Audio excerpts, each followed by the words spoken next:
मुझे अमन पसंद है, मुझे अमन पसंद है। मेरे शहर में दंगा रहने दो, लाल और हरे में मत बांटो। मेरे छत पे तिरंगा रहने दो, मेरी छत पर तिरंगा रहने दो।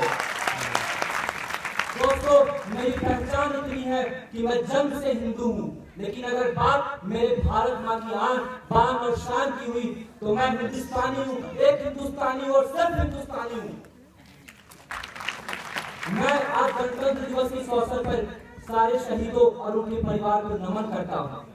परम आदरणीय वीसी सर, आदरणीय शिक्षकगण और मेरे देश के उज्जवल भविष्य, मेरे युवा साथियों, आज हमारा गणतंत्र दिवस है।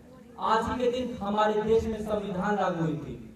आज ही के दिन हमारा देश गणराज्य बन गया था, एक जीता जागता राष्ट्र पुरुष बन गया था। आज ही के दिन हमें कुछ मूलभूत आजादी मिली थी, हमें कुछ अधिकार मिले थे, हमारे देश में कानून व्यवस्था स्थापित हुई थी। लेकिन दोस्तों, क्या हम सच में गणतंत्र हैं? आज हमारी मूलभूत आजादी के नाम पर उसका गलत फायदा उठाया जा रहा है, उसका दुरुपयोग किया जा रहा है।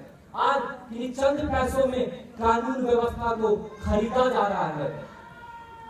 आज अभिव्यक्ति की आजादी के नाम पर सरहद पे जवानों से सबूत मांगा जा रहा है, तो राम सीता के इस भूमि में कन्हैया भारत माँ के टुकड़े का नारा लगा रहा है।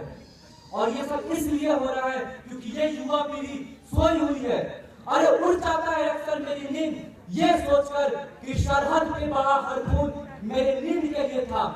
अब वक्त आ गया है, इस युवा पीढ़ी को जगना होगा और सत्ता के नशे में सोए राजनेताओं को भी जगाना होगा।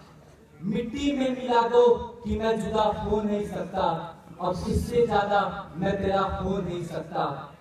तू मेरी आवाज से बस आवाज मिला दे, फिर देख इस देश में क्या हो नहीं सकता, फिर देख इस देश में क्या हो नहीं सकता। आज मन से भाषण दिया जाता है कि कुछ बात है कि हस्ती मिटती नहीं हमारी। अरे दिखता नहीं साहब कि हस्ती मिट रही है। कहा हमारी सरहद काबुल तक जाया करती थी, आज वो कश्मीर में रुक जा रही है और आप कहते हो हस्ती मिटती नहीं हमारी। कहा हमारी सरहद बर्मा तक जाया करती थी, आज वो कलकत्ता में रुक जा रही है और आप कहते हो हस्ती मिटती नहीं हमारी। कहा हम अखंड भारत हुआ करते थे, आज विभाजित हो गए और आप कहते हो हस्ती मिटती नहीं हमारी। बेंगलोर की सड़कों पर हमारी बहनों के साथ अत्याचार हो रहा है और आप कहते हो हस्ती मिटती नहीं हमारी। कुछ लोग कहते हैं सरहद पार गरीबी मिटा दो, भुखमरी मिटा दो, कभी लड़ाई नहीं होगी। अरे मैं उनको याद दिलाना चाहता हूँ रामायण की गाथा, उसमें रावण कोई गरीब नहीं था, उसे कोई भुखमरी नहीं थी, फिर भी उसने सीता माँ का हरण किया। आज कहा जाता है हम जंग नहीं चाहते, तो क्या शहीद जितेंद्र सिंह जंग चाहता था? क्या शहीद अजय सिंह जंग चाहते थे? क्या शहीद संजय कुमार जंग चाहते थे? चाहिए पूछे उनके परिवार से, क्या वो जंग चाहते थे? मैं अंत में कुछ पंक्ति बोलना चाहूंगा। प्रथम पद पर वतन ना हो तो हम चुप रह नहीं सकते, किसी सब पर कफन ना हो तो हम चुप रह नहीं सकते। सत्ता को कोई सलामी दे ना दे, लेकिन शहीदों को नमन ना हो तो हम चुप रह नहीं सकते।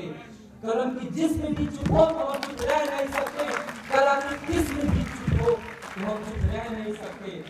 भरे बाजार में लज्जा उछाली जा रही घर की, यहाँ माँ भीष्म भी चुप हो तो हम चुप रह नहीं सकते। भारत माता के